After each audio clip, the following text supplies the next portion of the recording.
Hello guys, welcome to സ്പ്രൈഗൺ. അപ്പോൾ ഇത് നമ്മുടെ ടാങ്ക് നമുക്ക് വീണ്ടും തിരിച്ചിട്ടിട്ടുണ്ട്. ഇപ്പോൾ ഒക്കെ വെൽഡിങ് ചെയ്ത് നല്ല പക്കയായിട്ടുണ്ട്. അതിനുശേഷം നമ്മൾ വീണ്ടും ഫാൻ ചെയ്ത് അതിനുശേഷം ഫുള്ള് ഡിഗ്രീസ് ഇട്ട് വെച്ചിരിക്കുകയാണ്. ഓക്കെ, അപ്പോൾ ഞാൻ മുന്നേ ഒരു വീഡിയോയിൽ ഞാൻ പറഞ്ഞിട്ടുണ്ടായിരുന്നു ഏത് ക്വാളിറ്റി മെറ്റീരിയൽ ഉപയോഗിക്കണമെന്ന് പറഞ്ഞിട്ടുണ്ട്. അതിൽ ഒരുപാട് പേര് നല്ല നല്ല റെസ്പോൺസ് ചെയ്തിട്ടുണ്ട്. ഒരുപാട് പേര് ടോപ്പ് ക്വാളിറ്റി മെറ്റീരിയൽ ഉപയോഗിക്കാനൊക്കെ പറഞ്ഞിട്ടുണ്ട്. അപ്പോൾ ഇതിന് ഉപയോഗിക്കാൻ പോകുന്ന മെറ്റീരിയൽ ഏറ്റവും ടോപ്പ് എൻഡ് വരുന്ന മെറ്റീരിയൽ നമ്മൾ ഉപയോഗിക്കാൻ പോകുന്നത്. ഓക്കെ, അപ്പോൾ ഏത് മെറ്റീരിയലാണെന്ന് ഞാൻ കാണിച്ചു തരാം. ഞാൻ ഉപയോഗിക്കാൻ പോകുന്ന മെറ്റീരിയൽ അക്സാൾട്ട എന്ന ബ്രാൻഡിൻ്റെ ക്രോമാക്സ് മെറ്റീരിയലാണ് ഉപയോഗിക്കാൻ പോകുന്നത്. ഇത് അതിൻ്റെ 2K എപ്പോക്സി പ്രൈമറും അതിനുള്ള ഹാർണറും അതിൻ്റെ ടിന്നറുമാണ്. എന്തുകൊണ്ടാണ് ഞാൻ ഈ ഒരു മെറ്റീരിയൽ ഉപയോഗിക്കാനുള്ള കാരണം എന്ന് ചോദിച്ചു കഴിഞ്ഞാൽ, ഇന്ത്യയിൽ തന്നെ പ്രീമിയം സെഗ്മെന്റ് വരുന്ന ഒരു മെറ്റീരിയലാണ് അക്സാൾട്ട ക്രോമാക്സ്. ഓട്ടോമൊബൈൽ പെയിന്റിംഗ് ഫീൽഡിൽ ഏറ്റവും ടോപ്പ് എൻഡ് ലെവലിൽ നിൽക്കുന്ന ഒരു മെറ്റീരിയലാണ് ഈ ഒരു മെറ്റീരിയൽ.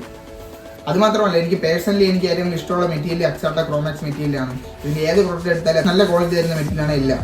ഓക്കെ, അപ്പോൾ എന്തുകൊണ്ടാണ് ഞാൻ ഈ 2K മെറ്റീരിയൽ ഉപയോഗിക്കണമെന്ന് പറഞ്ഞുതരാം. അതായത് ഇപ്പോൾ ഡയറക്റ്റ് മെറ്റലിൽ നമ്മളിപ്പോൾ കാർ ആയാലും ബൈക്ക് ആയാലും ഏത് ബോഡി പാനലായാലും ഡയറക്റ്റ് മെറ്റലിൽ എല്ലാ കമ്പനി മെറ്റീരിയലും പറയുന്നത് ഡയറക്റ്റ് 2K ആണ് പറയുന്നത്.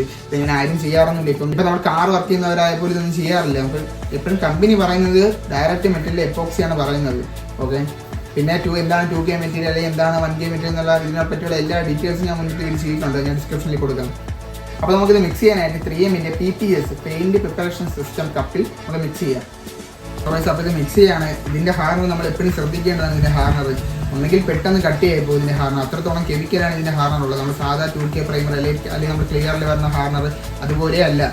ഈ എപ്പോക്സിയുടെ ഹാർണർ എന്ന് പറഞ്ഞാൽ അത്രയും ഡേഞ്ചറസ് മെറ്റീരിയലാണ്. നിങ്ങൾ സൂക്ഷിച്ച് കണ്ട് നിങ്ങൾ കൈകാര്യം ചെയ്യുക. അപ്പോൾ ഇതുപോലുള്ള മെറ്റീരിയൽസ് ഉപയോഗിക്കുന്ന നിങ്ങൾ ഗ്ലൗസ്, മാസ്ക് ഇതെല്ലാം യൂസ് ചെയ്യുക. ഓക്കെ, അപ്പോൾ എപ്പോക്സി അടിക്കാൻ പോകുന്ന പിന്നെ വീണ്ടും നല്ല രീതിക്ക് ഡീഗ്രീസ് ചെയ്യുക. ഡീഗ്രീസ് ചെയ്യുന്നതിന് ശേഷം നമുക്ക് ഡയറക്റ്റ് എപ്പോക്സി അടിക്കാം.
അപ്പോൾ ഗൈസ്, അപ്പോൾ ഇതാണ് നമ്മുടെ എപ്പോക്സി പിരാമിഡ് അടിച്ച് നല്ല സെറ്റ് ആയിട്ടുണ്ട്. ഇത് ഉണങ്ങിയിട്ടില്ല. അത് ഉണങ്ങാൻ അത്യാവശ്യം നല്ല സമയം എടുക്കും.